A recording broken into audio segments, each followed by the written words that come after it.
大家好，又係我哋下半場嘅時候吓，咁上半場同大家講開呢，呢個 J.P. Morgan 頭先標叔講開呢，就係呢個黃金啊、白銀啊嗰啲咁嘅即係大莊家之一啦吓。咁最近即係早幾年，標叔呢就啱啱食正條水嗰啲金銀銅鐵石啦吓，就睇好嘅，咁就有個大升浪。咁近排佢哋表現好似麻麻地喎，標叔啊。一哥嗱，我哋睇呢個圖呢，咁就係呢一個中間呢條線呢，我哋係用 percentage 嘅比例啦，咁中間係0啦。咁呢一個呢，綠色呢條線呢，就係美金嘅 index 嚟嘅。我哋呢個圖呢係 year to date 由1月1號到依家，跟住呢就係呢個20年公債嘅 ETF 啦。咁啊，跟住呢一個呢 commodities 呢係呢個軟嘅 commodities 啊，即係食品啊嗰類，同埋硬嘅呢就係話即係啲金銀銅鐵石啦。咁上高呢一個呢就係金嘅。咁你見到咧，我哋由年初到依家咧，其實嗰個美金嚟講咧，喺呢度綠色呢條線咧，都大概都係 zero， 而係呢個公債咧就向上。咁啊，響2月份嘅時間咧，呢個 commodity 同呢個金咧，月中嘅時間咧，就即係歐債嘅危機嘅關係咧，佢哋就賣金嚟套現啊，咁啊，所以變成咧就會有咁嘅情況出現啦。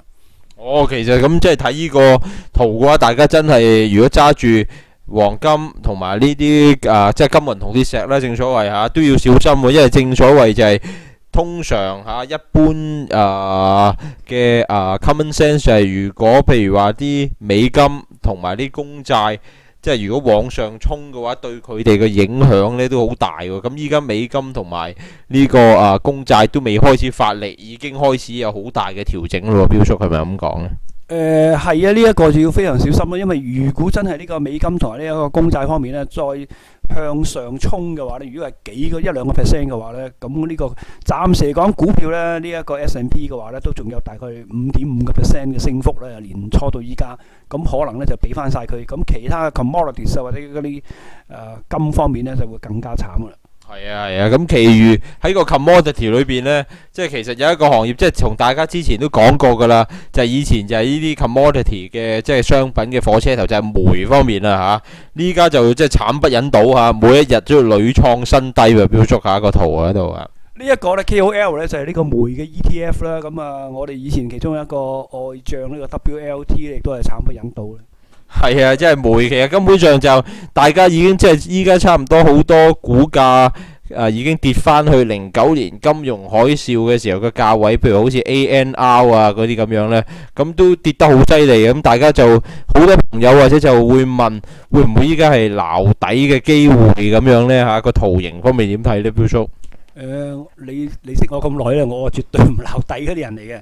咁你睇下，如果我哋呢一個即係200日平均線向下，50日平均線向下，你點樣撈底咧？你點知佢跌到幾時咧？係啊，咁但係如果睇基本面方面呢，其實大家就要小心，因為09年嘅時候雖然係跌得咁緊要啦，但係因為呢嗰時係一個好非常嘅時期，大家好多對沖基金各方面都要套現咁樣啦。咁喺嗰個時候，即係09年嘅時候呢，呢個基本面方面，煤嘅市場呢，大陸嗰方面仲繼續有增長啦。咁同埋其他譬如天然氣嘅時候，個價錢都係相當高。咁相對嚟講呢，依家嘅情況呢，就天然氣嘅價錢低。大陸開始放緩，因為天然氣價錢低咧，就搶咗好多煤嘅生意嘅，即係因為環保又好，經濟效益又好啦。呢個天然氣係差唔多20年嘅新低咧，咁佢個優勢即係煤嘅成本嘅優勢咧，已經比天然氣係已經冇乜優勢啦，可以咁講。咁所以好多煤嘅公司依家都要 cut production，即係 cut 好多，即係佢頂唔順啦，要嗰啲好多比較高成本嘅煤礦咧就要閂門咁樣。咁所以依家嘅時候同09年嘅時候比咧，個基本面咧係差好多，仲未有轉好嘅跡象啦。咁所以大家如果要撈底嘅話，其實就要小心。所以我哋睇完個圖之後咧，如果個美金再繼續發力少少嘅話呢，嗰啲 commodity 都非常之慘。係啊，所以大家真係依家真係要小心啊！咁大家睇下今個星期五就睇下 Facebook 嘅情況點樣啦嚇。咁講到呢度為止，下個星期二再同大家傾下。拜拜。